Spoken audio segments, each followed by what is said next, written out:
Hello?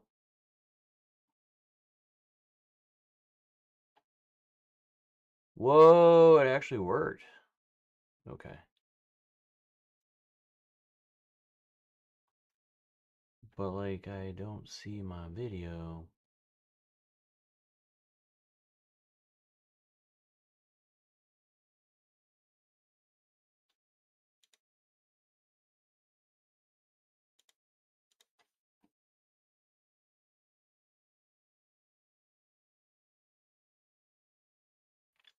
Wow. I see myself. Alright, let's see if we can get. Nope, we don't want to end stream. Where's the button to share? Tricky, tricky. Adding your trackers.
Alright, we're gonna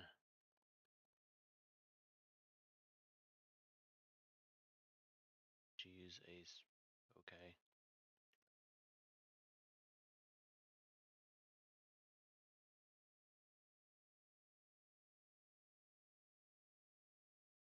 Streaming bitrate.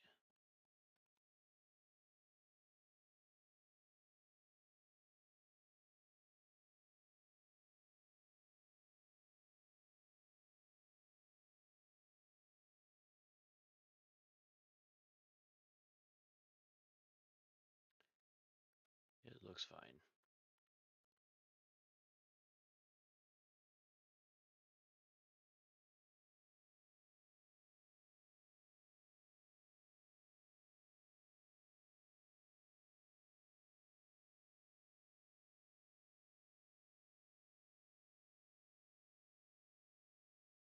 Do not remember how to get to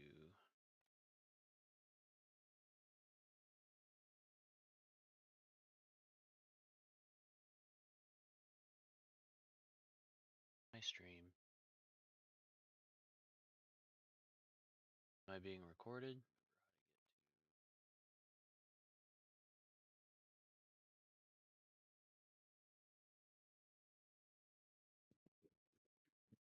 No.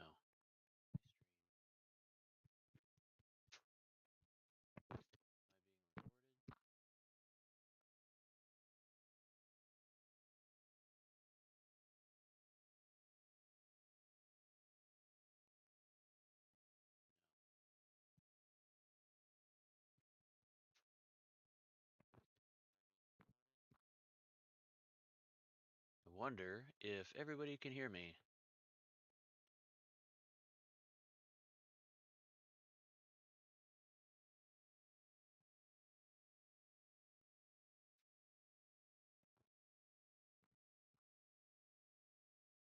I wonder if everybody can hear me. Of course.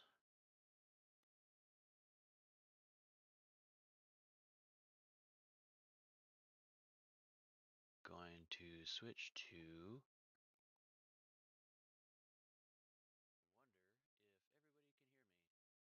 Wonder if everybody can hear me.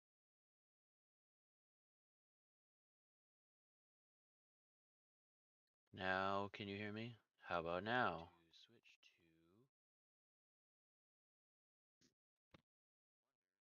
Don't like this microphone on my headset because it seems really quiet.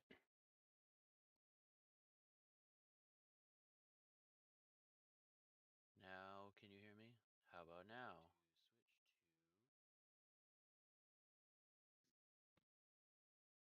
Don't like this microphone on my headset because it seems really quiet. Now, can you hear me? How about now? Don't like this microphone on my headset because it seems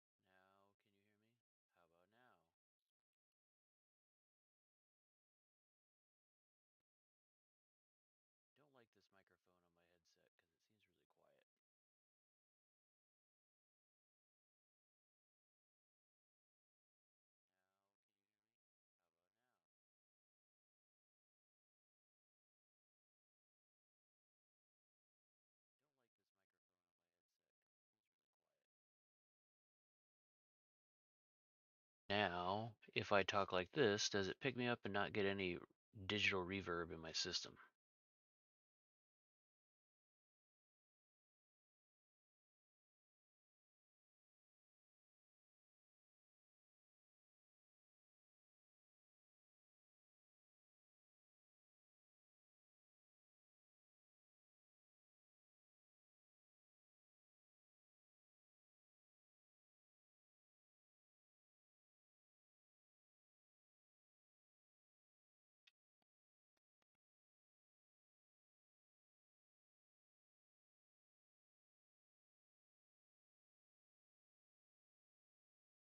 Cool. I don't hear any reverb. Let's see if we can get a little bit extra light.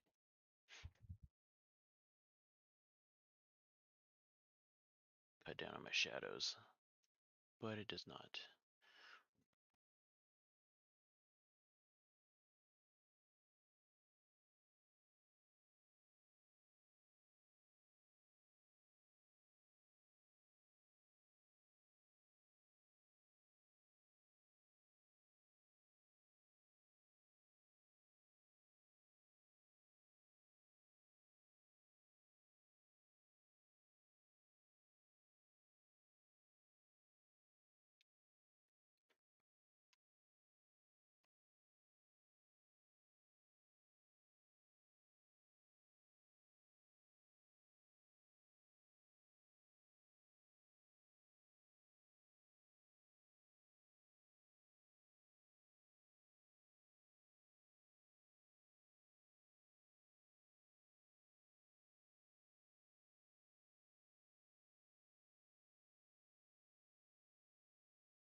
We're going to give it a little bit of time.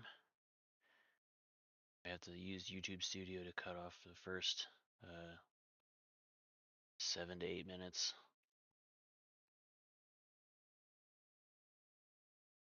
But let's get started.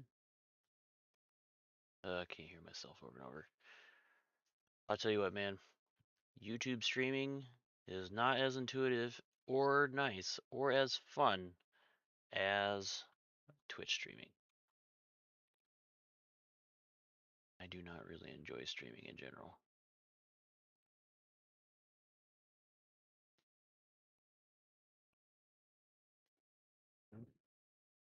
Thank you.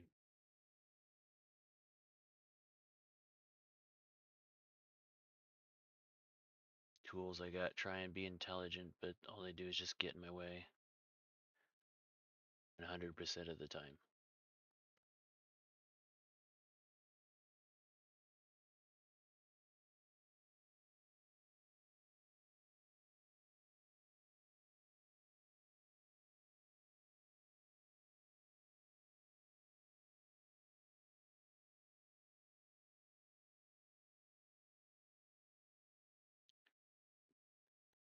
Okay, so we're going to start with what I do for my session prep for RuneJammer using Index Card RPG Master Edition. I also have Core 2E, but we're gonna use Master Edition. I'm gonna move the trip out of the way here. RuneJammer. Woo. Buy your stickers.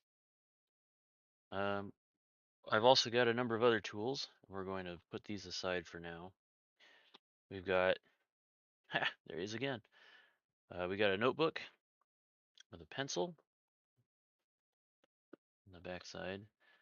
Notebook, pencil, Master Edition, some blank note cards to put our brains on, and then put our finalized product here. And then we've also got dice. I made some cards for the different encounter types in Index Card RPG, because cards are fun. And you can also do a D10 roll, because it perfectly little 10 list right there. So, hello Discord user, Wizard Lizard, or Lizard Bizzard. My virtual cam is not working on Discord, so you'll have to hop onto the YouTube stream in order to see what I'm doing.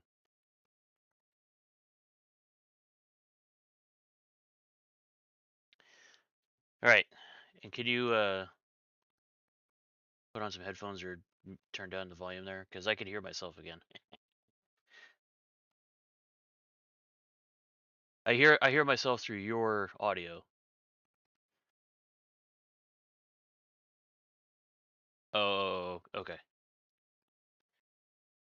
No, I do not. So these are my encounter cards, or the archetype cards, encounter archetype cards, and I created the cards because it's fun. They're a little D10 table. We're gonna put those off to the side for now. And then I made this little cheat sheet to help me out, but we're gonna look in the Index Card RPG book. And I've got a slew of other toys that I've collected. Uh, we've got the Monsters deck, the Essentials deck, the Viking Death Squad art deck. That's fun. And in the Index Card RPG Think deck, which I've also made my own using this really nice deck of cards after I made it, and I was like, oh, I actually like these cards. But I wrote on them with little Sharpies, and you get the same thing, and then you can play poker afterwards, or whatever kind of card game you want when everybody's like, wow, you're a nerd, let's just play poker, and you're like, okay, fine. But we're going to use the fancy deck, and I've got these other decks in reserve for when we need some inspiration. We've got my index cards. We're going to move these over here. My dice by Monomix. Guy's a G. I think his name starts with a G, but he's a gangster of sorts. So, where is the prep stuff in the Runehammer or the Index Card RPG Master Edition book? Well, if we look at the book here and we go to the table of contents, we're going to be looking for the GM's guide and story architecture. Now, I kind of get thrown between the Adventures the Index Card Way and the story architecture. The Index Card Way wasn't necessarily in the Core 2 book when I first learned how to do all this stuff, so I didn't read that and I kind of glossed over it. But the Adventures the Index Card Way touches on using five room dungeons as scenes, and then also adds in a little bit of extra. Well, what's the truth? What are our scenes? And then who's in your cast, and then make some maps and stuff. That to me is outside of what I normally do. What I normally do is I use the story architecture on page 89 of the Master Edition book. So if we go to 89, boop, I use this almost all the time whenever I create a session. Uh, there's a lot of other nuance and details to this, such as if I have an implied setting, if I have a genre, a setting, and context to build out of, then I can build individual sessions and go back and look at like organizations, factions, major players within the space and see what they're going to do from session to session to session. But that kind of rubs against doing thinking in sessions, where if we think in sessions, we do exactly what this says here. We're trying to put all of our enthusiasm and power into this session. And with RuneJammer, we're going to be focusing on one shots. Well, kind of a one shot. If I was smart and doing it throughout the week, I'd be doing like a week long campaign. Although that would be a lot of work to do.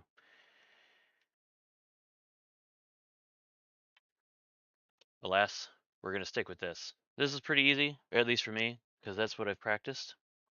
So we have the using this. This is kind of from Core Edition, Core 2, where we have the setup.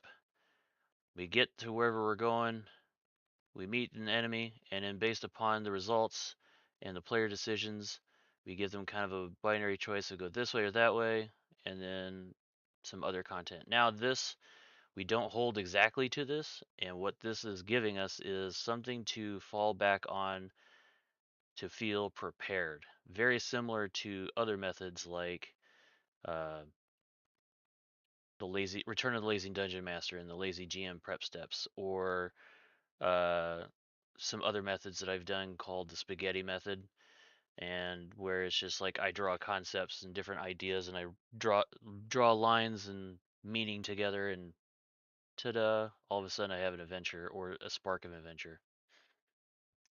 Then we'll go through the rest of these steps and figure out what we're going to do here, and that's what we've got in our journal. Last night I kind of did some pre-work. I went through and I drew out each one of these bubbles as 9 individual boxes, similar to Ezra Hardin's GM worksheet that he publishes on DriveThruRPG.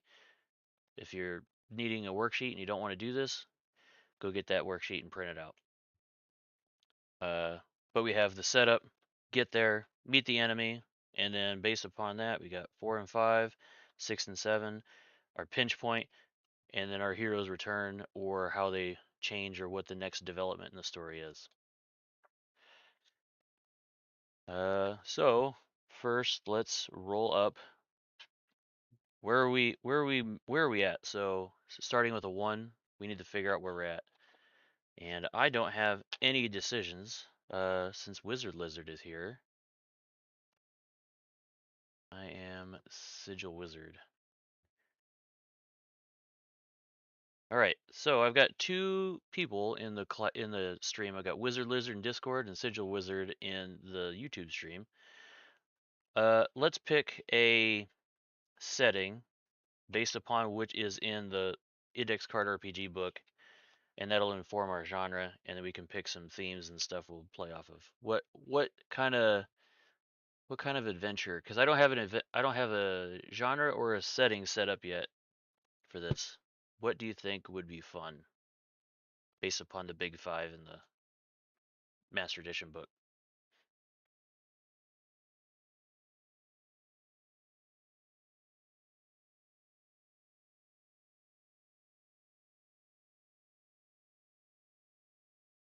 Thinking Alfheim? Wizard?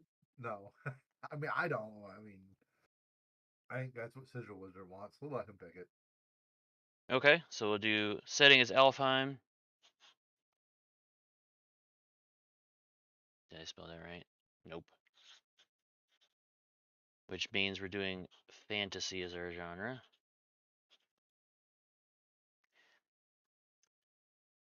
All right, cool.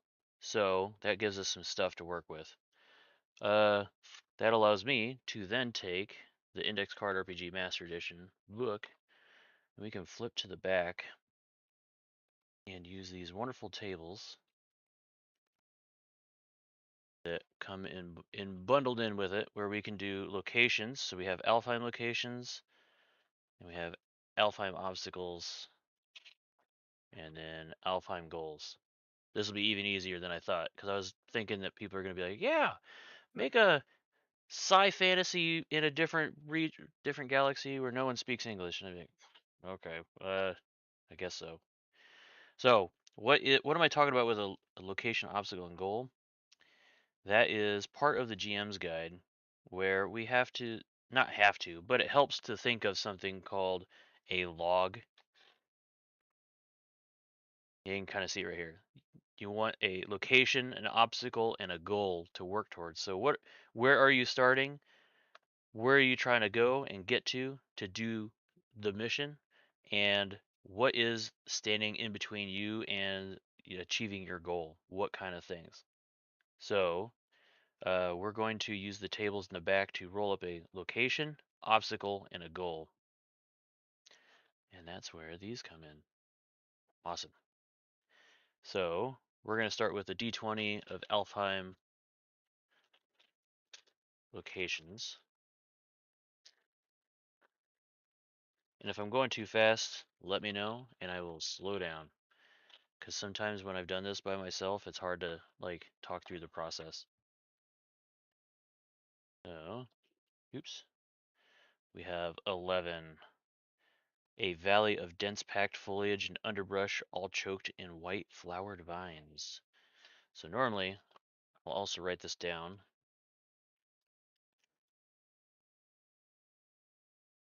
And I'm going to do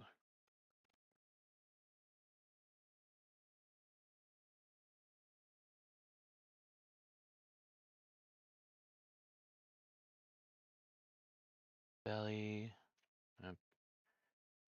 Nope, I didn't read the right one. Among a towering buttress? Buttress? Buttress. I think. Buttress. There we go.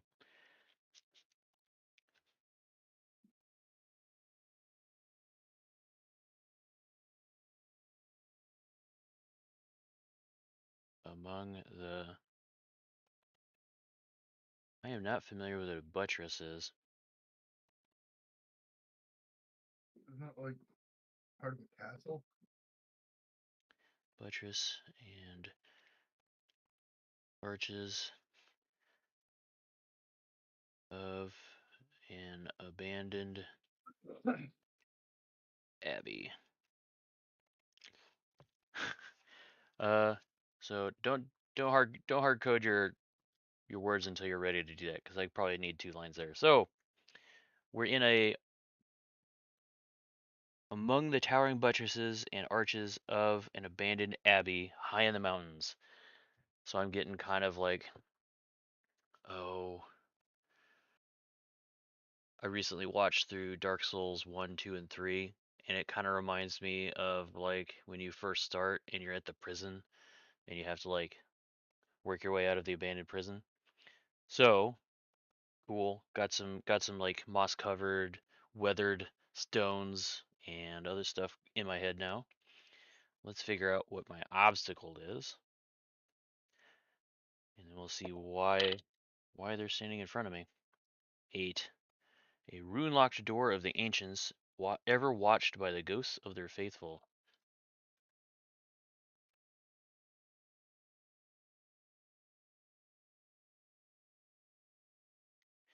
I know it's exciting.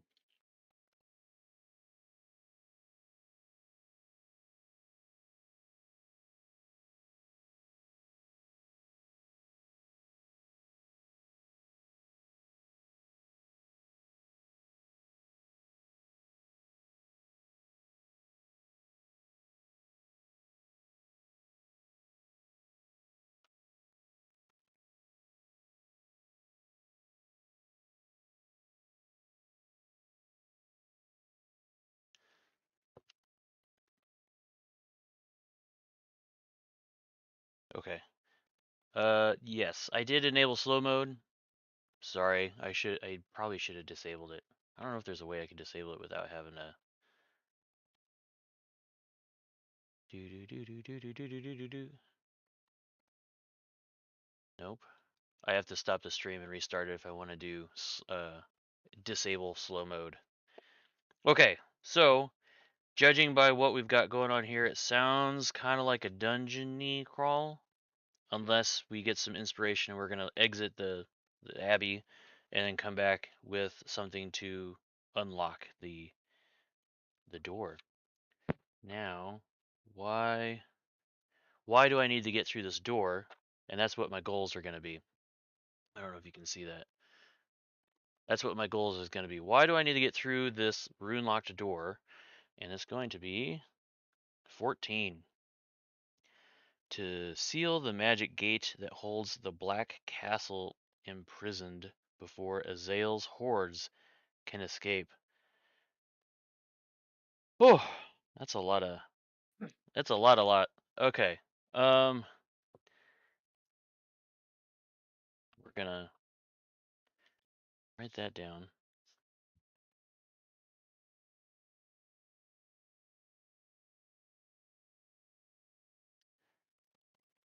Seal the gate at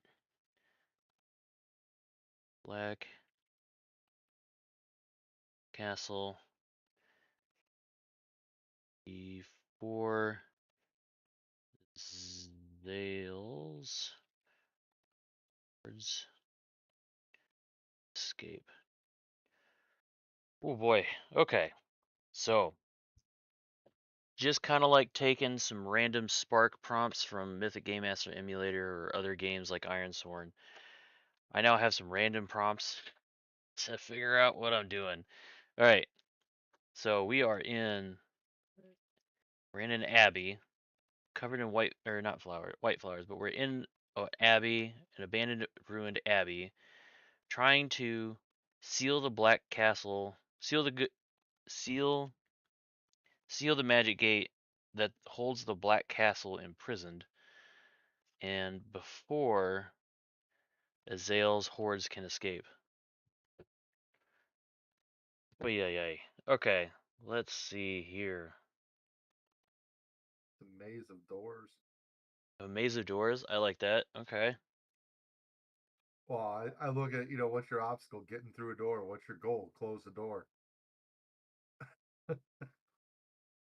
Maze of doors. So the setup is we're at this abbey. We're trying to get through a rune locked door to seal another door. Maybe we're at the backside or the backside of the castle, Black Castle, and it's like the janitor's entrance or something like that. I like that. It's unique. So I don't need this right now.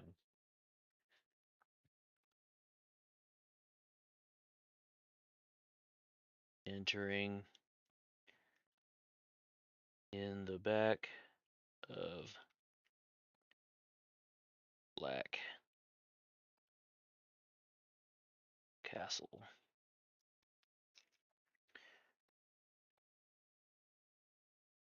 Locked. If I can spell. Um, but it is it is defended, so we have to figure out where we gotta get to setup. What are we doing for setup? So the Abbey, we're getting in the back door, and it is locked. Defended by ghosts. Okay, so now, I think that's pretty much it that I would put for that. Just because when I say abandoned, moss-covered, weathered, and ruined abbey, I get a lot of mental imagery in my head, and then ghosts prowling about, and you have to get through the rune-locked door to get to the Black Castle. But I also think inside there's probably going to be, like you said, a maze of doors and more faithful followers of Azazel prowling about. I cultists have been my overused staple for this whole week. So, in order to get there, actually, we're gonna back up. We're gonna probably move this to the get there.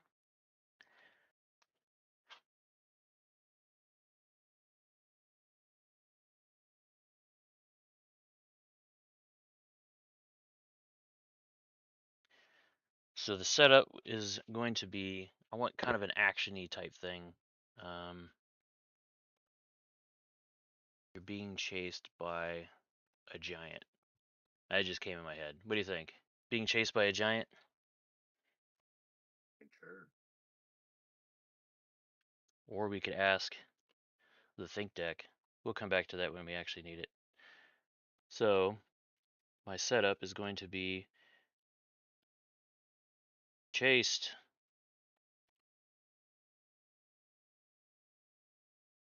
by a giant into the abbey on mountain.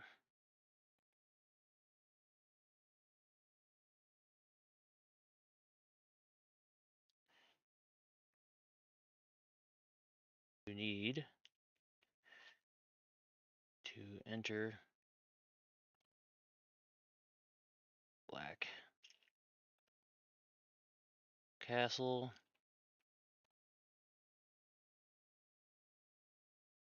to seal Azale words. Okay, so now we've kind of changed it. I've moved it back so that way it feels like I'm starting in the woods, and now I'm going to be moving into the abbey. So my get there is I get to the abbey. Now how do I get to the how do I get to that door? Well, I think that's going to be the delving into the mountain. Yeah. I would say, obviously some obstacle, some like climb check or something of that nature to get to the position of the door. Delving into the mountain dungeon. I mean, looking at your log table there, and I'm not like real familiar with it, but it just sounds to me like the real obstacle is the door, and we have to find the way to lock it. Yes. And, having the locked door to lock the door is kind of a weird cycle. Sure. And that's kind of where I was like, oh, we're going in it's a secret door to get in the back. No one look there. But they locked the back door. Right, and then you got to lock the door. Like, just, I mean, if it was me, I would just probably change that and just roll with like, we have to find the arcane lock, the missing arcane lock to lock the door to keep the Black Castle. Okay. But I mean, that's just where my mind's going. Not that I, So we're gonna change that. I'm gonna write it over here. sorry, it just seems weird. We're trying to get in to lock this door that's already locked, or is what it feels like. Find the arcane lock in the abbey to lock door. I mean, it's kind of just a slight shift, right? The obstacle isn't so much that the door is locked, it's the arcane lock is lost or something. Okay. I do like that. Hey, Yeah. I'm gonna be back real quick. Just continue on. I gotta go see if my coffee's done brewing. Okay. Well, And my thinking of coffee's coffee, I've got my coffee taking too. longer to brew.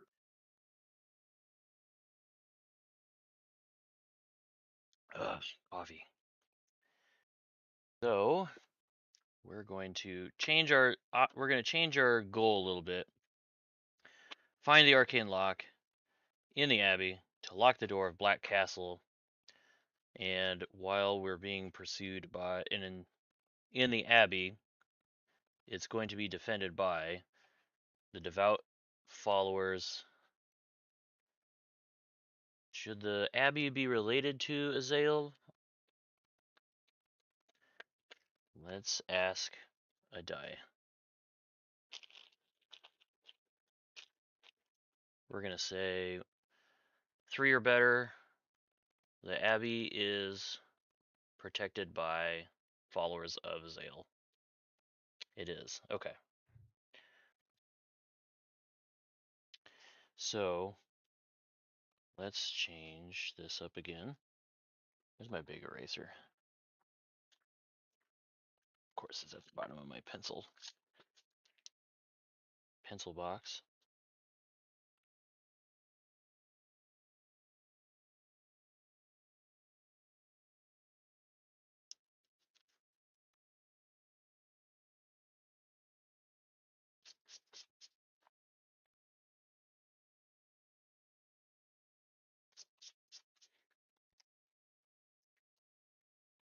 The setup.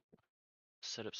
I'm going to say that the setup for this now is going to be start at the Abbey and we are following a Sherpa or a guide of sorts through the mountains into the Abbey, and we are doing it to get the arcane lock in the Abbey and then go to the Castle Black.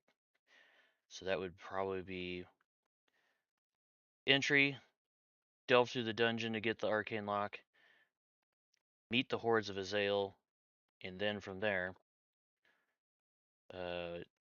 once we have the lock, get to the portal or get to the door in Castle Black again, and then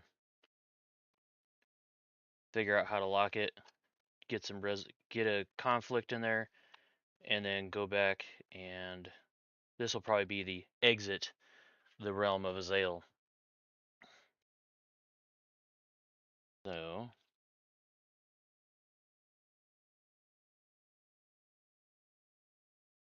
guide leads, if I could spell, group to Abbey in mountains.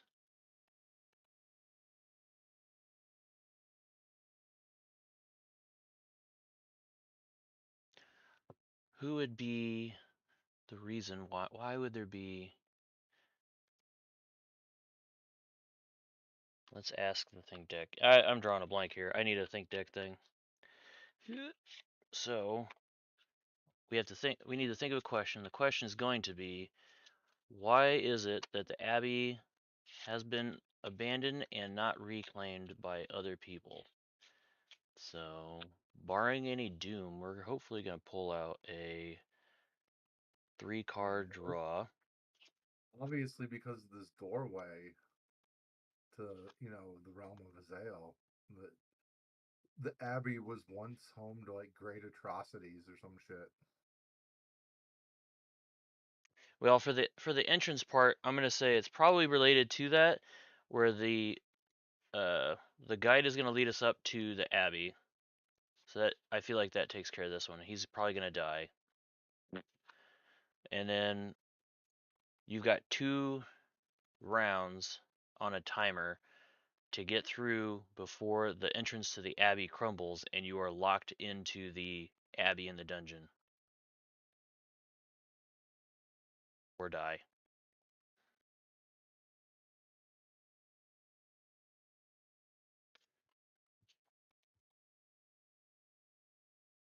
Let's put that there.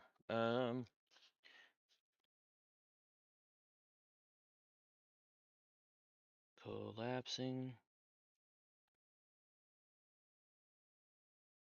tree to Abbey to Rounds to escape being crushed.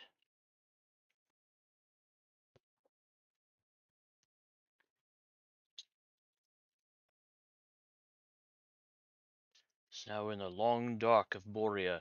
We gotta get to where the lock is. I think this is where I would have the maze that you were bringing up. Probably not a maze of doors, but just a maze. Maze of crumbled buildings.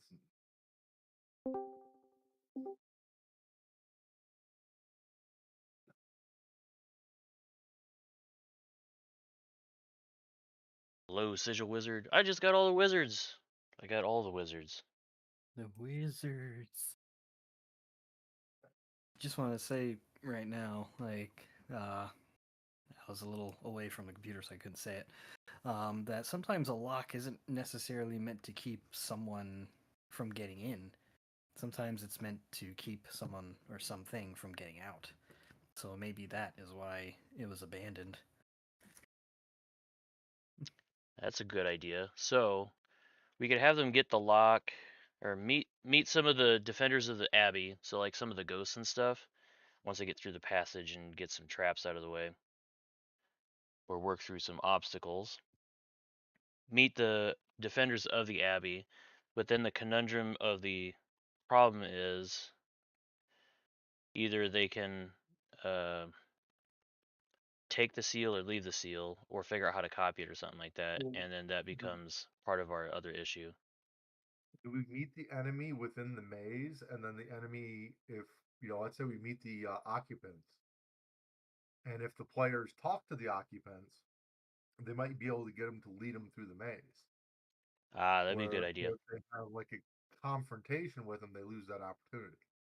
Okay, good But idea. I mean, huh? I like that idea. That gives us our branching potential branching. Right. Or maybe they Oops. lead you to like some treasure too, the treasure room and the lock, where otherwise you got to fight the skeletons in the maze or some shit, right? Say that last part again. I'm sorry. Or maybe if they decide to, you know, oh my god, ghost, let me hit him with my hammer. Um, they have to work their way through the maze or through the crypt, fighting the old all the skeletons and wraiths of the thing to get to the treasure. Where if they talk to them, they take them through a servant's passage that gets them there without having to face the and go through the crypt. So the first group of enemies could be like disembodied servants and knights or something. Keepers of the abbey, ghosts. Um, if talked to, if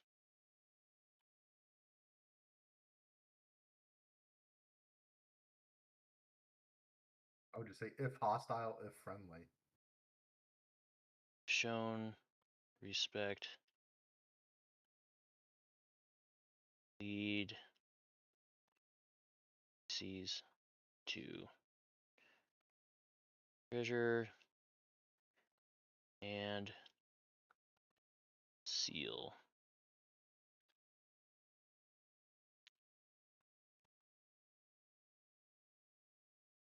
Hostile. Um, fight keepers and leash sealed deity.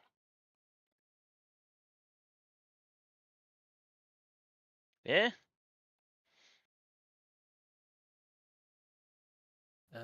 Yeah, I mean, makes sense. I mean, you have the giant that is outside, and maybe these guys are like, "Hey, there's someone knocking on our back door here."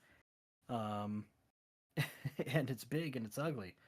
So maybe they initially think that the party is part of that. So what if it's like it's not tensions a are high. giant? What if it's a servant of Azael? And you've been sent on this quest to seal this, and you're pursued by his servants.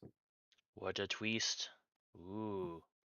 Yeah, but So aren't you go these in there and you get the lock, and then like the big battle is you have to get back and lock the door, knowing that the guy of Azael is there waiting for you.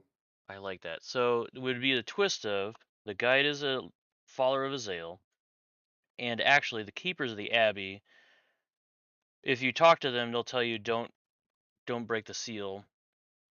But then you're being told you need to break the seal, and if they are hostile, to fight back, and then you'll get the seal anyways, and then you'll unlock the door.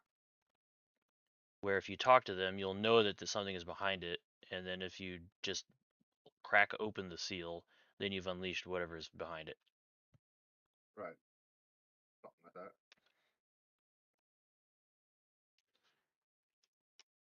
Let's do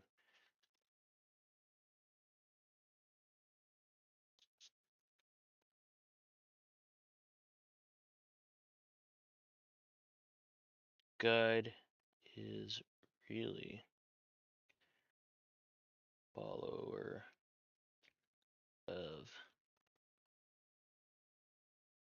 Azael. Man, I'm glad we're doing this together, because me doing it by myself, I would not have been that imaginative.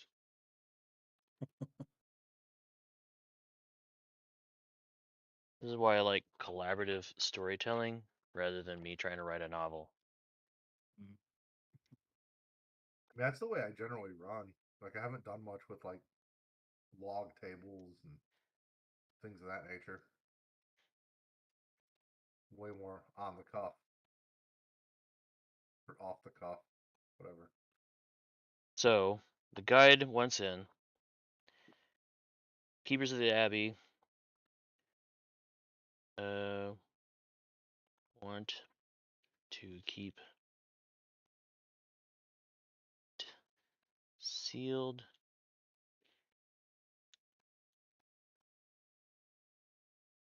if PCs talk, find seal is holding entity. PCs, oops, if PCs fight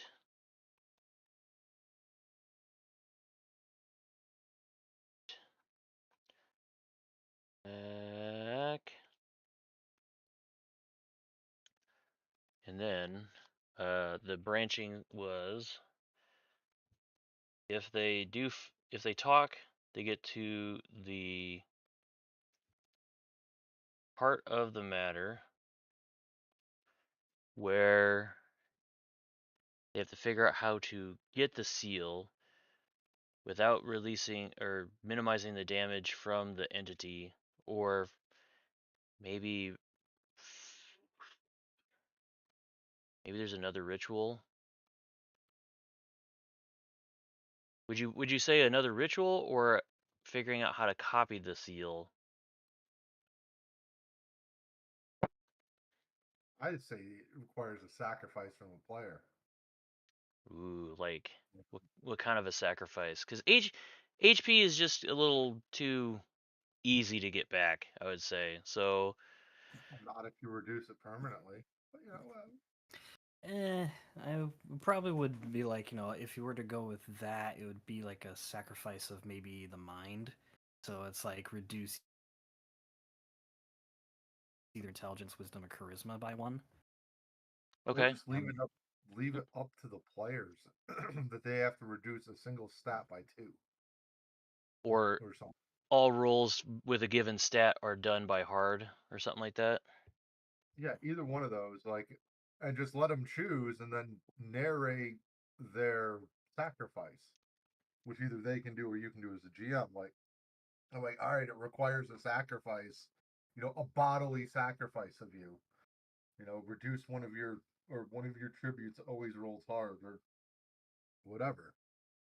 And Hmm. let them choose. And it's like, well, it gets in your mind. I'm like, well, you feel like a creeping presence digging your mind, tearing out like ancient memories and thoughts, and all becomes muddied and hard to recall, and or it does your body, and you feel your muscles atrophy and weaken as like the seal draws on your very life force. Or there's a million ways you could go with that. I also like the idea of the Voldemort Horcrux where they're trying to get into the underwater cave, and he says like, "Oh, a sacrifice that weakens the person entering must be given." And then Gandalf or whatever his name is cuts his hand and rubs it on the wall. Dumbledore. Dumbledore, that's it. Well, I'm I'm wearing my shirt that says "Use the Force, Harry." Gandalf. Um, so I'm channeling that today.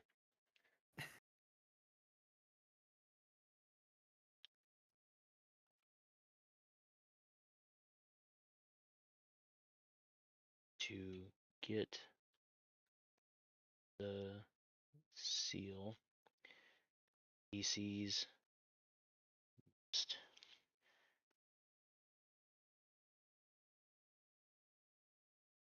sacrifice.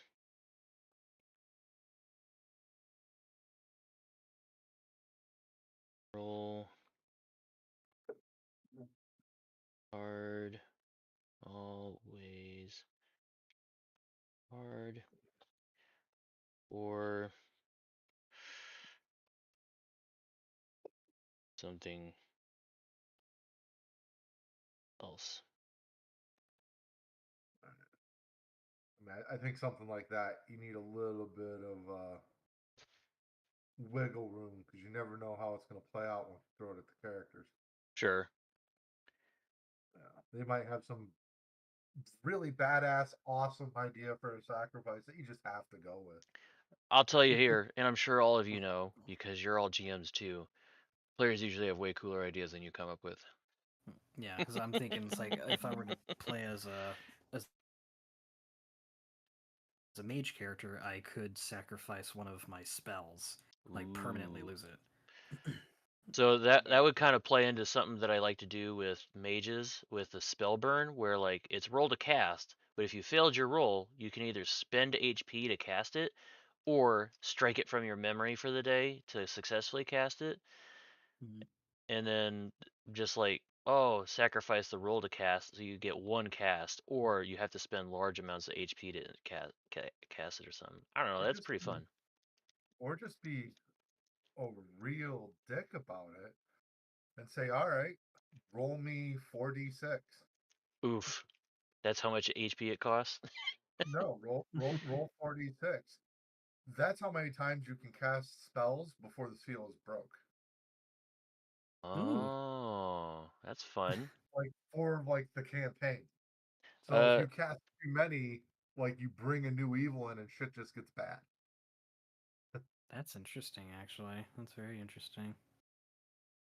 Like you tied your magic to the seal. It's your magic perpetuating it. If you use too much and draw too much, it's done. And then I might couple that with like, you know, add +2, add +3 to magic effort.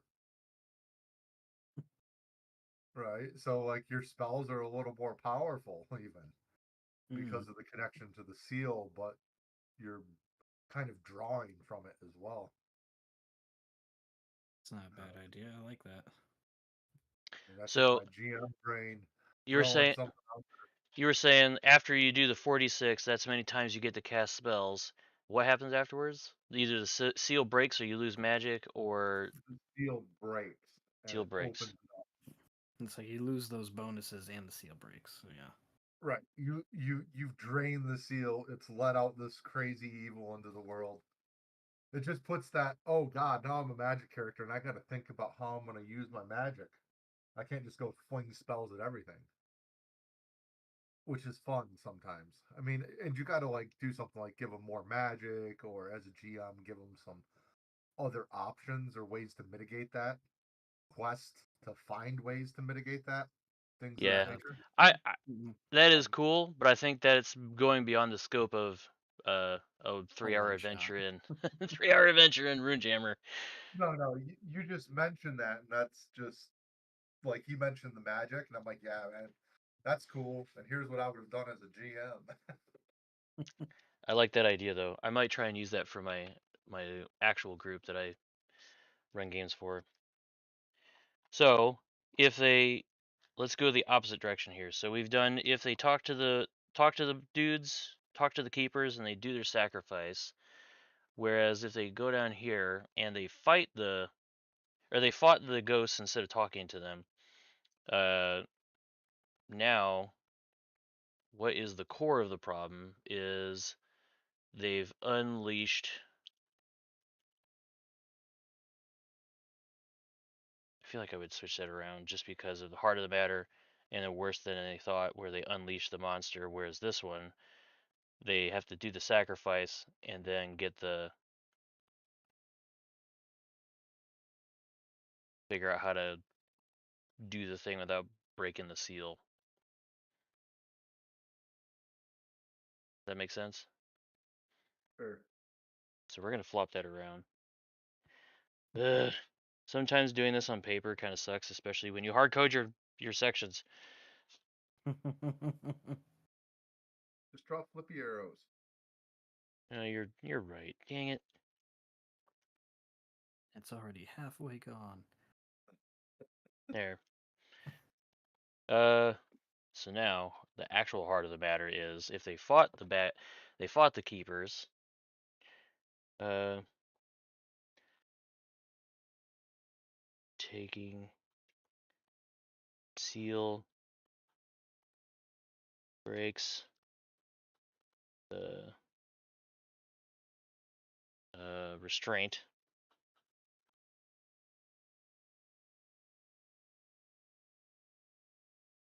Unleash deity. Awesome. So now, what was that is now this. So now, if they unleash the entity, and it's worse than they thought, it's going to start rampaging, but that is only a fraction of Azael's power. Azael's going to have a vision.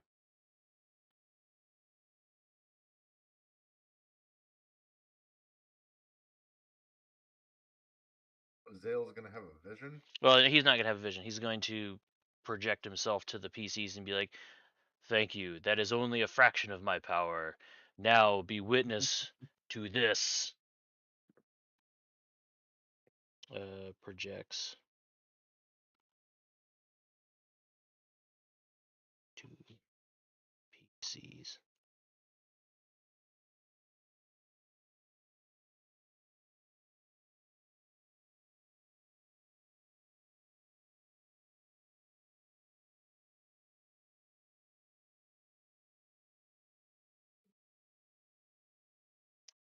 Uh, Entity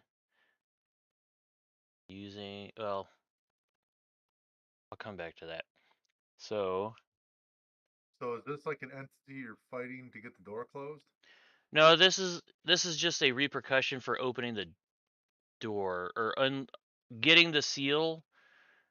And I don't know where I was gonna go from there because Sigil had said the lock the lock the rune covered lock in the abbey was sealing something else away, like an entity.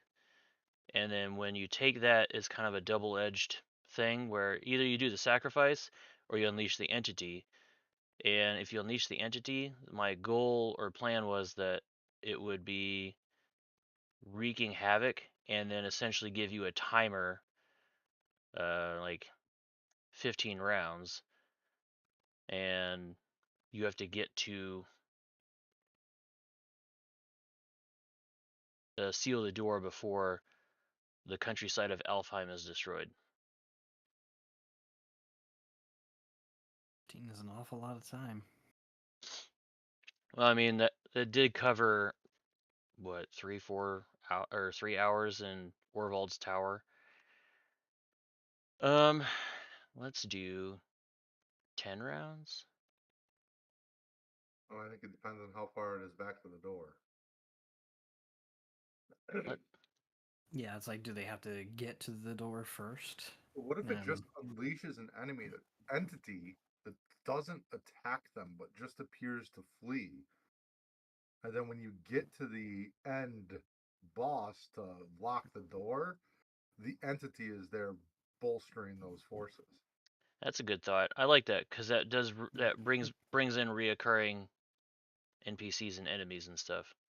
And it also makes it so that you don't get bogged down in this entity combat and have to set like a timer to make it back through like several rooms. Yeah, that's actually good. It's like the creature is innocent. That's why these guys, who I assume are evil, have been keeping it, sealing it. Well, the way I was understanding it, the keepers of the abbey are good people, but the guide is part of an Azael group who is leading the players to come and unleash, because the guide can't get into the abbey, and the keepers of the abbey were protecting the sigil. And the PCs then decide whether or not they're going to perform a sacrifice and make a copy of the sigil, or kill off the keepers and steal or not necessarily kill, but steal the sigil and then unleash the entity which runs away. Yeah, so I was a bit confused. So the Abbey were the bad guys, and I think at one point I had that idea the abbey keepers were the bad guys, but I blame Wizard Lizard. He said something, and it made me think of flipping the script. Sorry, I'm just talking. It's all your fault. So bloody dare you. let's see here. I like the entity escapes, and you have to fight it later. I think if the players go with the peaceful route, where they get to the core of the problem, which is if they break they talk to the entity or the keepers, they do their sacrifice, but then at the end, at the resolution, at the pinch point, they're not gonna have to face 2 giant monsters. They're only gonna have to face 1 giant monster. Kind of rewarding clever, I would say rewarding clever play, so that way when it gets to the end, it's not just a big, huge, I don't know, slog.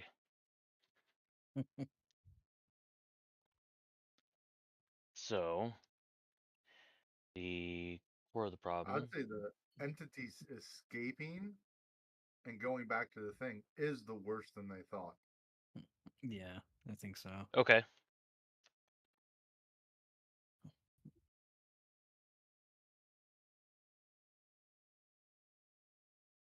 So that is the worse than they thought. We're gonna write down a note that says bigger ending battle. And then the dangerous mission is getting into, well, because both of these are kind of be getting into the Black Castle to do this, to seal the doors to Azael's Black Castle. But the worse than they thought is maybe it also harries them on the way there, whereas this one they're just kind of having to work with their limited sacrifices that they did. Yeah, I think that the releasing the creature should have a massive impact on the entire thing. It's completely gives new context to the entire dungeon of where it could do things like ripping down doors and collapsing pathways. I do want to try and add in a timer to this one. Well, add in a timer to both of these, where like every 2 rounds the PCs have to make a defense roll, or I have one better for you. okay. Once they unleash the enemy, if they unleash it, the Abbey immediately recognizes them as a threat and an enemy.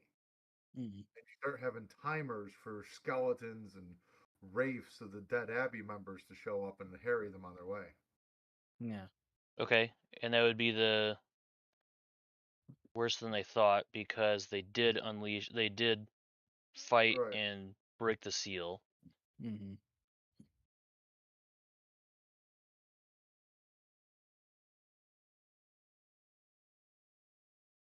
Oops. I practice my handwriting, I do, I swear. And then I would say if they didn't break the seal and let the entity out, they still have to fight. They're just fighting followers of Azael who have come in to stop them on the way back. Mm. So either way you go, you have to fight your damn way out, Okay. right? So, worse than I thought, the entity escapes, the Abbey Keepers harry the PCs on their way out, or on their way The door. to the door. To the door. And then the dangerous mission was Getting the hell out. Either way, you're getting attacked, so that could be the dangerous mission. Kind of the worse than they thought. Kind of feeds right into it, right? Escape. Fight your way out is Mhm. just the dangerous mission. Probably have that be how could we add a timer or some sort of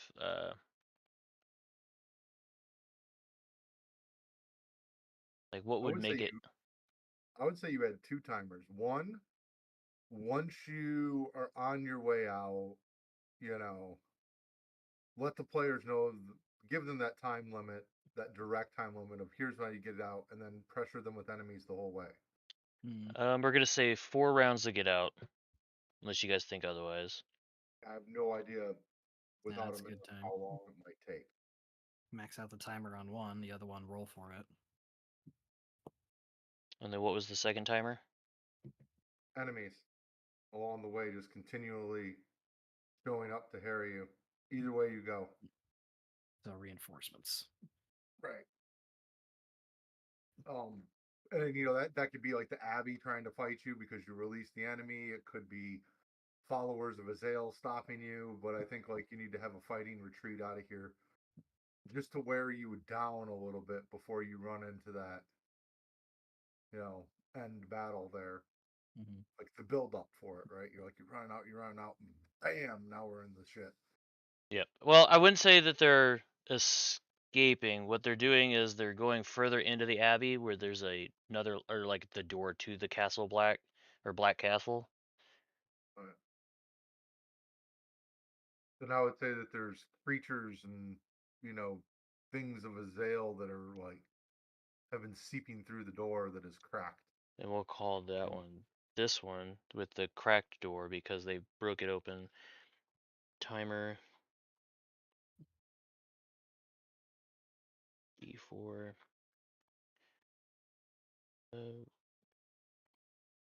Monsters of Azael. Attack.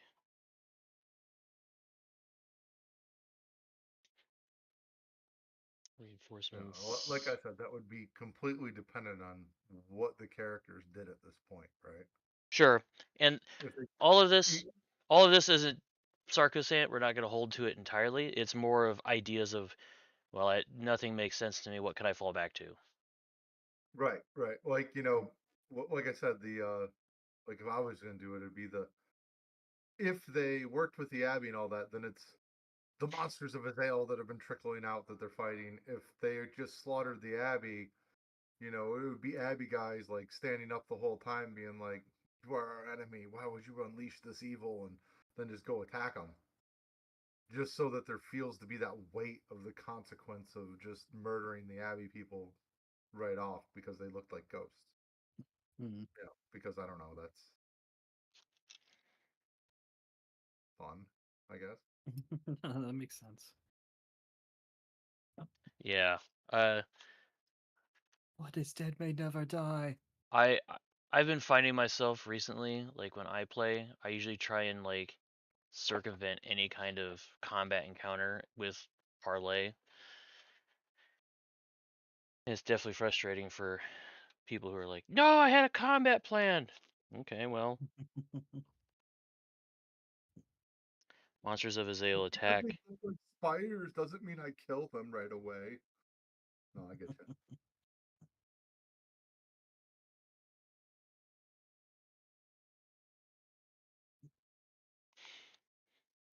And this one does not have the keepers of the Abbey, or the Abbey keepers.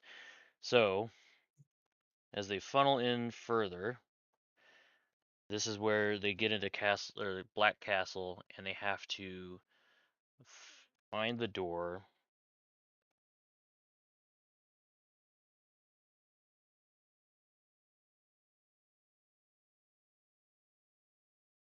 And we'll call it Resolution. a wisdom check. Actually, we'll do a wisdom attempt.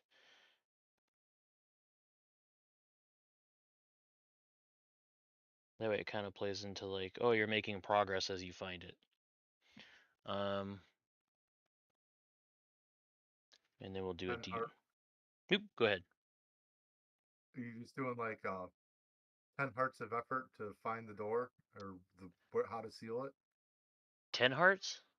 Or 1 heart of effort or I was thinking 1 heart of effort to find the door, and then another heart's worth of effort or 2 hearts worth of effort to actually perform the ritual to seal the door. yeah. And then that I mean, gives me kind of a natural timer, because every time they do something, uh I don't know if I don't feel like you would have to work hard to find the door if you have the people of Azale readily wanting to guard said door.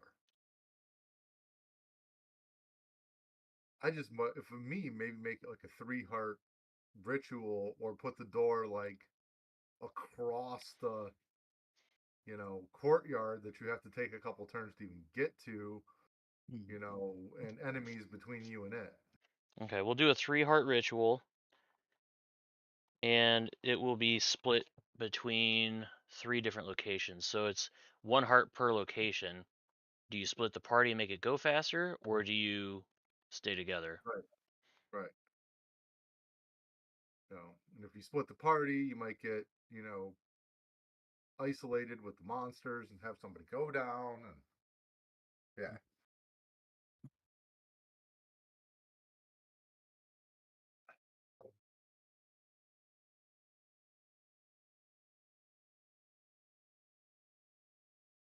Can I get a copy of this when we're done? Yeah, sure. Cool. I'll get it typed up and put into a prettier format. This reminds me, I was working on another dungeon project, and I kind of used something similar to this, but I also used the oh, I don't have my other journal handy, but I did my polyhedral dungeon prep that I saw. It's something similar to, oh shoot, where is it? There it is. Something similar to this book, Bite-Sized Dungeons, where like you use 7 points and you remove one, and then you pick a couple of them to be like, oh, this room in his encounter, this is the treasure room, that's a hidden passage, but this is a broken passage and stuff. And I did another dungeon similar to that recently. Okay, so we got 3 locations to seal, 1 heart rich of ritual per, and then do I roll for an encounter each time, or do I force the encounter each time with like increasing difficulty?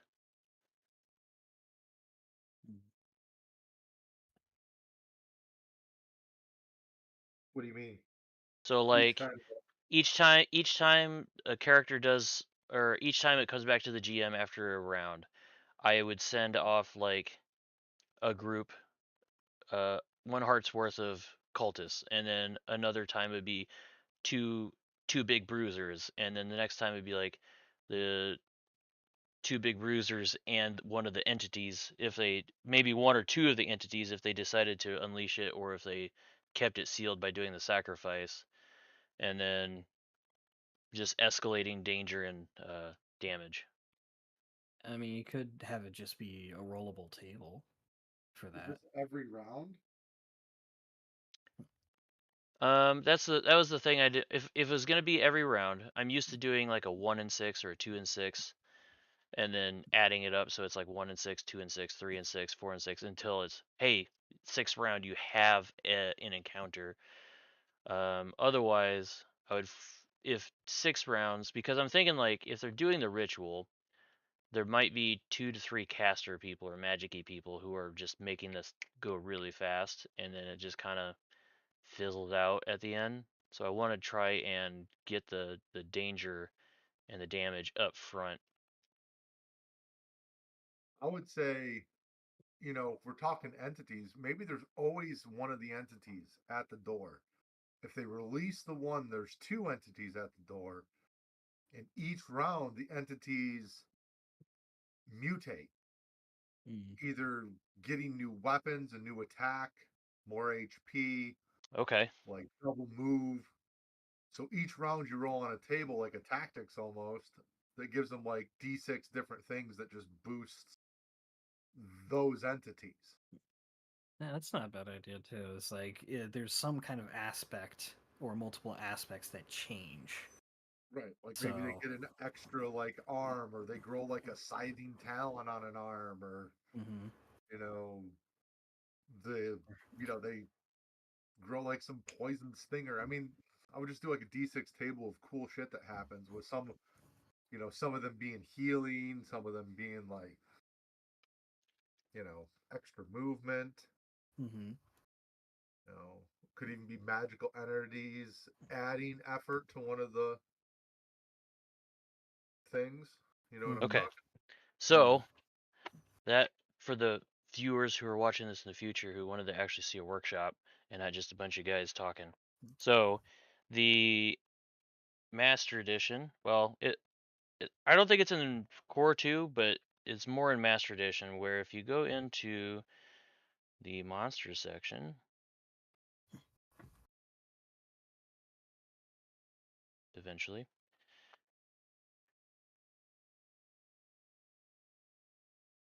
you have Monster Maker.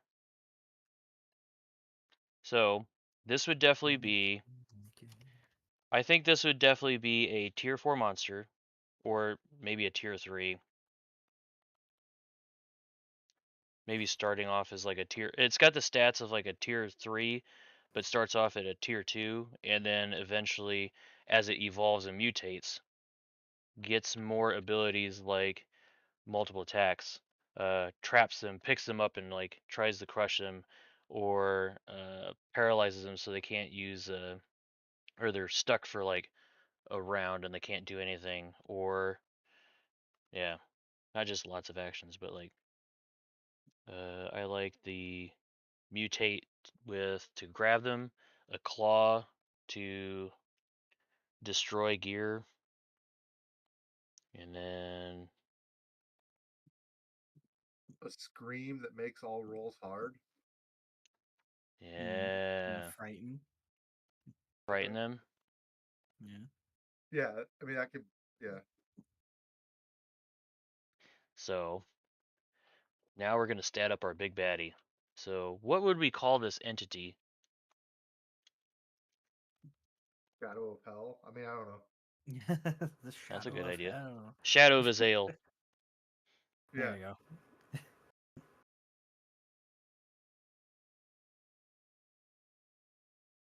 He's been separated from his shadow. the Heart of Night. And it's gonna have, well, The right hand. we're gonna give it 6 hearts, because every time I play in a game, I notice that like if anything 2 hearts or like just with 3 or less hearts, it gets annihilated in a couple rounds. So we're gonna do 6 hearts. Oh yeah, because I mean it's supposed to be the beast.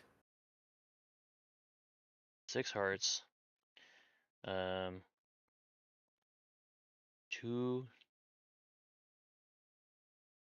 actions. And then we're gonna do what kind of initial attack would it have? A blade, natural weapons? Natural weapons, obviously. So natural weapons.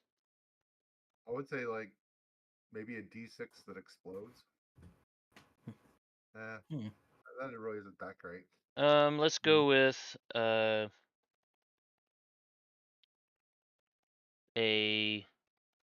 I'm imagining a tail.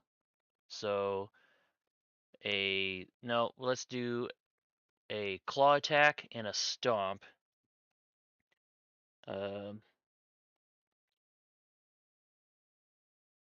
Claw does big effort. If you guys, so big effort. I would just say claw does 2d6. That was the other thing I was thinking about is like 2d6, but then is that gonna But it, be? Is that just too big, too far out of the gate, or? I feel like that because I mean, if this is supposed to be a one shot, a lot of creatures probably don't have anything more than 10 HP. So having that be an insta kill attack from, the first thing it does. We're gonna do big weapon effort. yep.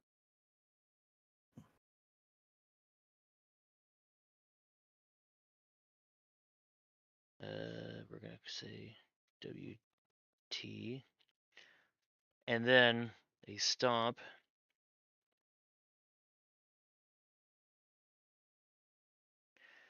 I'm gonna say this pushes PCs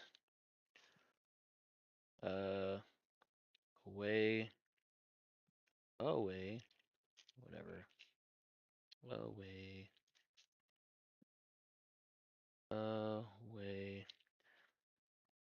and lose. Is it lose with 2 O's or 1 O? I think it's 2 O's. Lose or Let's loose? Lose.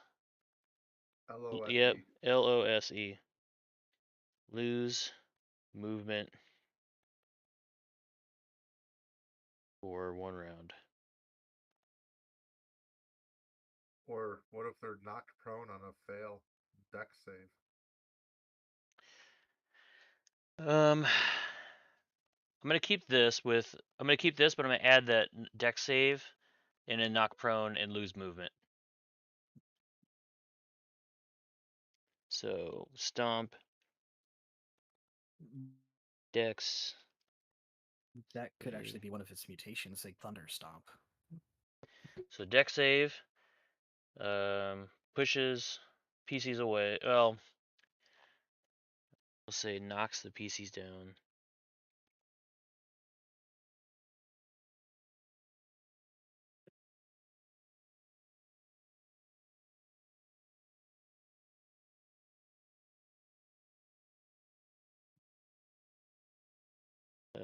And then lose movement for 1 round. Mutate. Well, I mean, even if they did get pushed away, it wouldn't matter. The big thing was that I wanted the push away, so that way if they did fail their, well, I'm gonna add the push away still.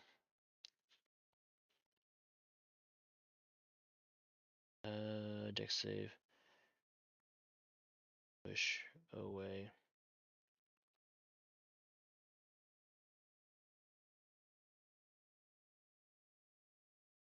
Fail. Always. And that way, like, if they do fail, they get pushed away and then they can't act. So that way, like, it's not just you get flopped down and you can be like, oh, I stand up and hit you with my sword again. But if they pass, they still get pushed away, and then they would still be able to move closer and do the attack and action. Although, yeah, I'm not gonna get into that right now. Thinking of like Fabula Ultima and some anime level stuff, like who cares about movement? Because somebody's gonna be able to jump to the moon and throw a meteor at you. Whatever. So, let's do 2 more mutations because I feel like this guy's gonna last that long.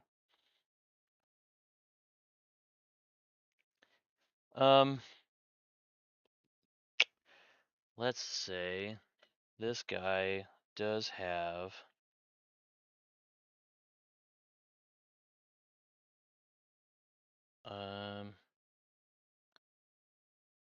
I'm gonna say either trap them or destroy gear. I would And say if you're gonna have it evolve every round, I would just stop with those 2 actions. with Make these a two, D6. The 2 that you got, make like a D6 table Mhm. okay, and roll on it. Round 1. So that it just brings it right into first time it acts, it rolls on that table, hmm just to bring the players in that this thing rolls on a table and gains new shit every time. And it Mm. introduces that with the monster. Mm. But that, okay. you know, So we I mean, you got don't we have got our to do claw attack and stomp, big like thunder stomp. right. It,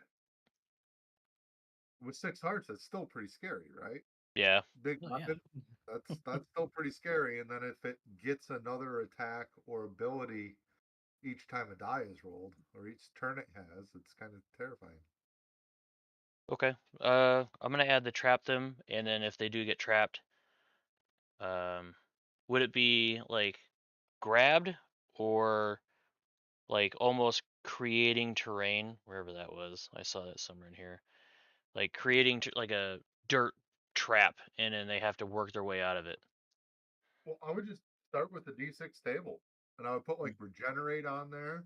I would Mhm. put bolster defenses Okay. on there. You know, additional action. Mhm. Okay. You know what I'm So we saying? got regenerate. Yeah. So that it can get some health back, which is Yep. terrifying. And then what else were you saying? Uh, extra action Do you that think round. poison might be a thing? Yeah, if I do poison, it's gonna be if you fail your con roll, uh, D4 rounds, and you roll hard for whatever action you do. All right. Mm. Bolster defenses, but not like what they say. Add to target. So one of the rolls increases the target. Mm.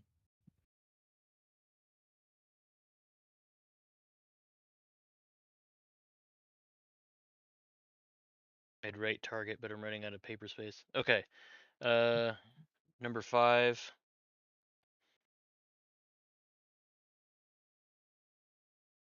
Trap them.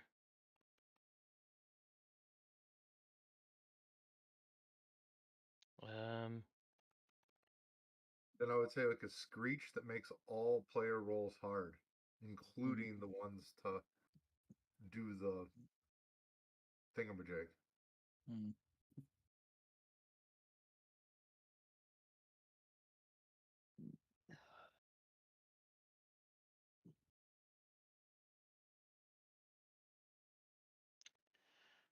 and this is in addition to this. What's that? You're saying that this D6 table is in addition to this. It gets that every round in addition to its normal shit. Mhm. Awesome. But at the end of that round, it loses that and re-rolls, right? Yep. Except for the target. Yeah, the target Yeah, would yeah, stay except for target. just increase, but yeah. Okay. Nice. I don't know. I think that just makes it feel really dynamic, like the creature's got a lot of shit going on. Mm-hmm. This because I mean this is clearly some kind of legendary creature, so it should have legendary features. Now, just imagine this is one of them. If the players go through and they're like, "Screw you, Abbey Keepers," and they break the seal, or like tear it out of the wall without doing the sacrifice. There's 2 of these things. Right. Okay, so we have our big bad. The Abbey Keepers, I'm inclined to make them into like feeders or something like that. Where did or ghosts, something like this. Just because reskin what you got. So the Abbey Keepers would be like a ghost, and then the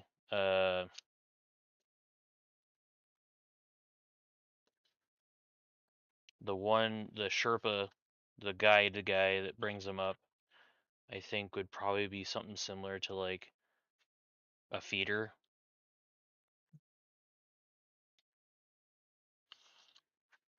Yeah. Do not have those pages. You're in the quick start guide, right? No, Or do you have Core 2E?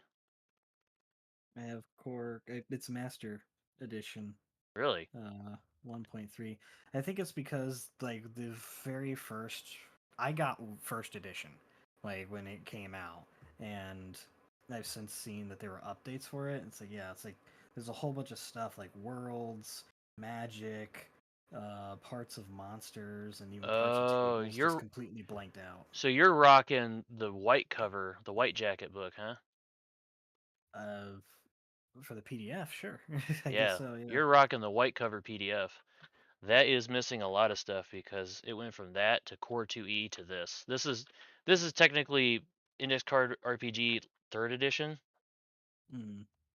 but it was labeled as Master Edition because if you listen to the RPG Mainframe podcast, Yeah, uh, I've listened to the whole thing.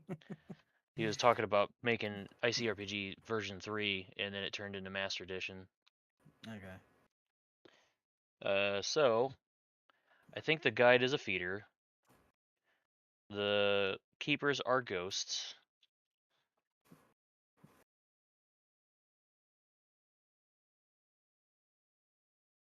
I'm gonna have to get the real book here.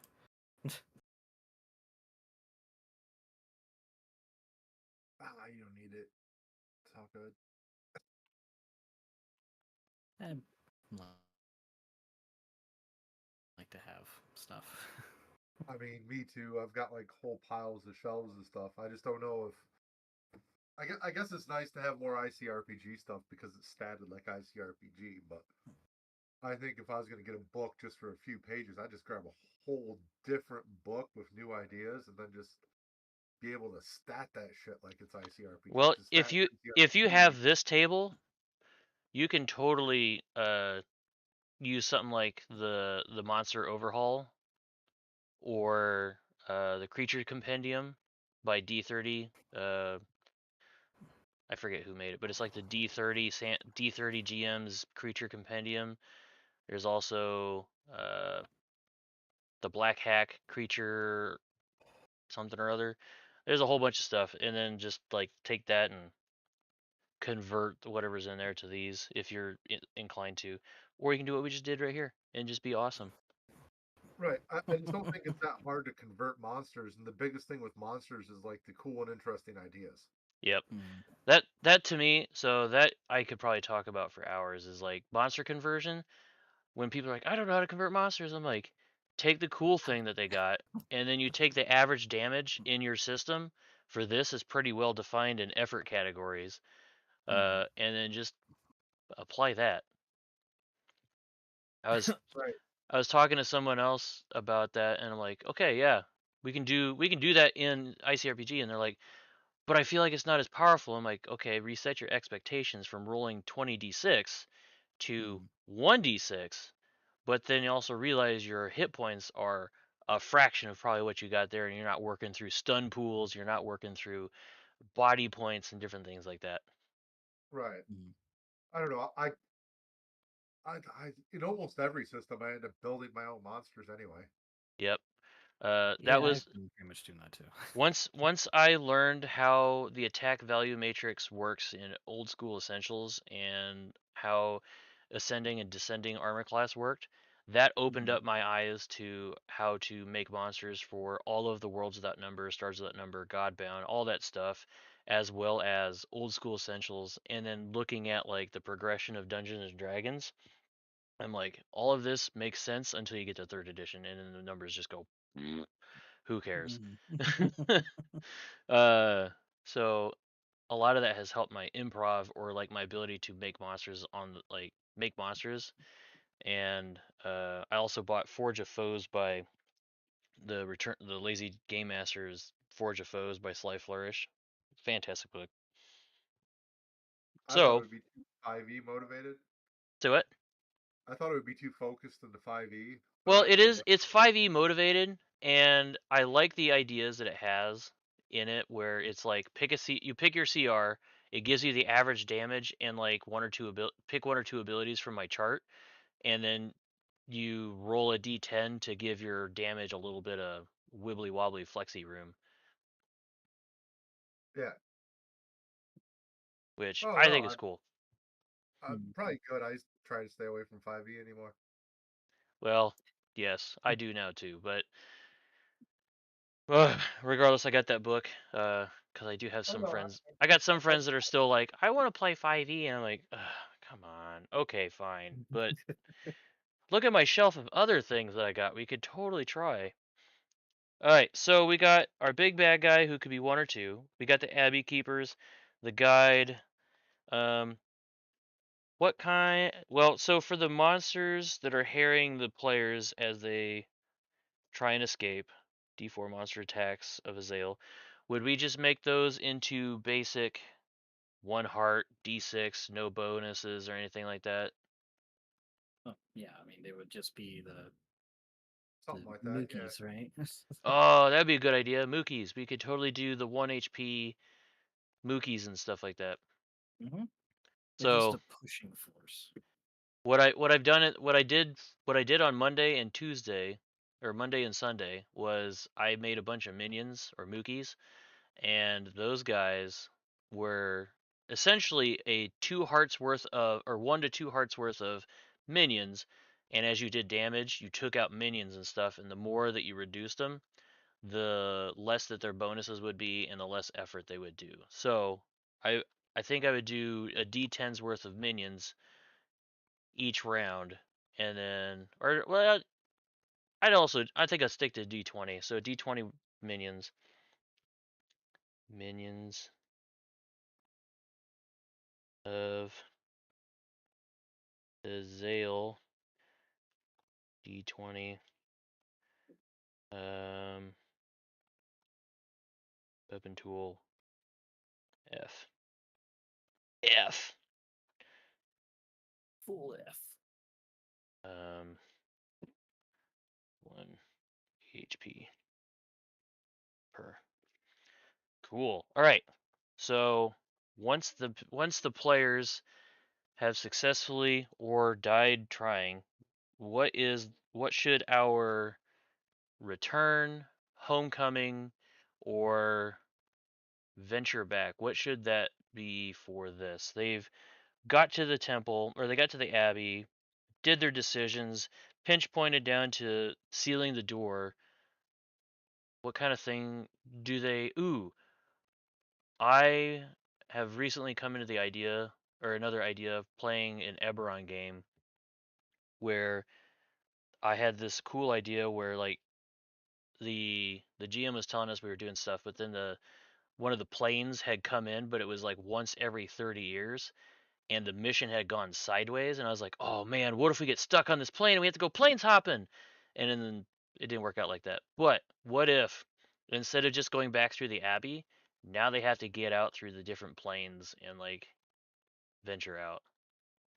Or just a portal opens and a wizard steps out like you've sealed away Azael here, but he seeks to break out elsewhere. Come with me. And you step through a portal to a whole new world like Eberron, where it's like you see machines in the background and obviously not Elfheim. Come with me if you want to live. They arrive in a warp shell. Haha, we tie it together. Yeah. Transported to a warp shell through a portal. I mean, that's just fun though. I've had lots of campaigns in my life that have went that type of direction. Mm. Oh look, we're in Dark Suns. We're wandering around through. Oh look, we just like hopped over to what is that Chinese adventures place? I don't know. Oriental Adventures or some shit. We've done that before. It was hilarious. Or So a just bunch of plain characters out hungry. of Dark Sun in the desert and Magic's evil go to like Asia Land with like kung fu and magic and water everywhere. All Oh, right. thank God. Water. Splish. So we when did I start? I started at 9. This is about an hour and a half stream because I like having fun people on my streams.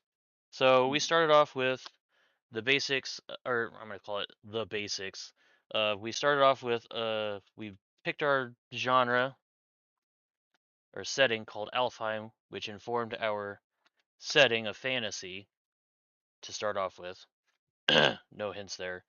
And then we rolled a log table entry, and we got our basic starting goals of uh, we're in Alfheim, and we're in a crumbling buttress of an arches of an abbey, and our obstacle was to get the rune lock door, which we changed to find the arcane lock in the abbey to lock the door in the Black Castle.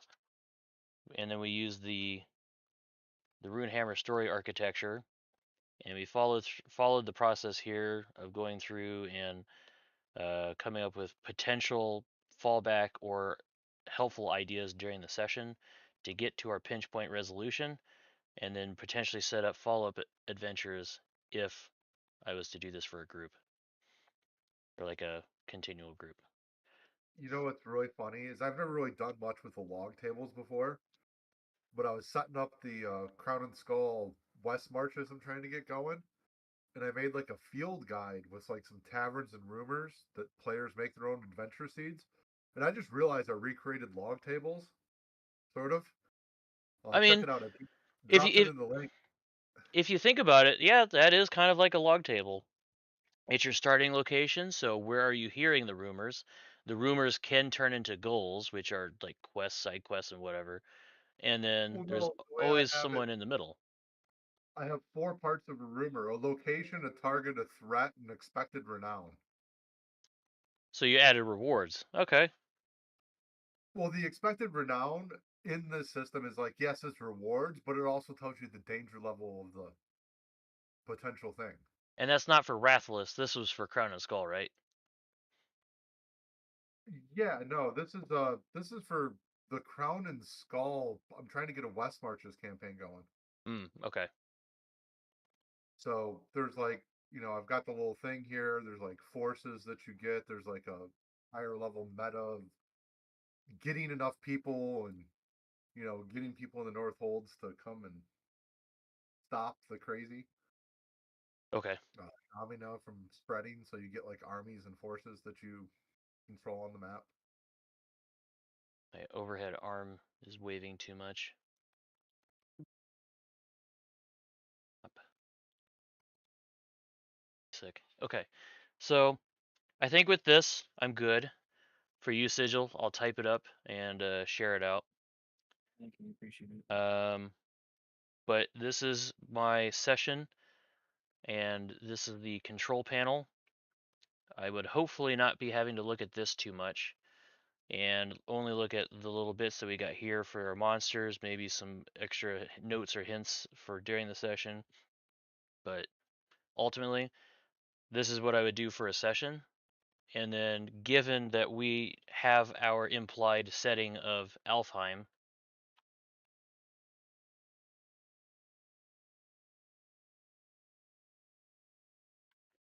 yeah, we got our big five, the implied setting of Alfheim, which tells us our genre, setting, typically our themes and tones for the type of setting, and we don't have to do too much crafting on that ourselves. So I will probably do another stream at some point of how I go from 0 to complete setting with uh, hooks and stuff like Wizard Lizard was talking about, and make it so that way it's not just like index card RPG specific, but we can use it for whatever game system. Okay. I'm Yeah, gonna I mean say that's what I do. I got my taverns and rumors thingamajig, which is like that. Here, I'll post the actual. okay. I'm gonna go ahead and close the stream down. Thank you guys for joining me in Discord, and if anybody else is on the YouTube stream, thanks for hanging out and listening to me and a couple other dudes babble about hallucinating at a table and sharing, hallucinogens. Not, don't take drugs. Drugs are bad. But that's basically what we're doing. All right, have a good night, everybody. Bye, or You good too. day. It's the middle of the day. I'm gonna see you guys in like a second. 3, 2, 1, bye.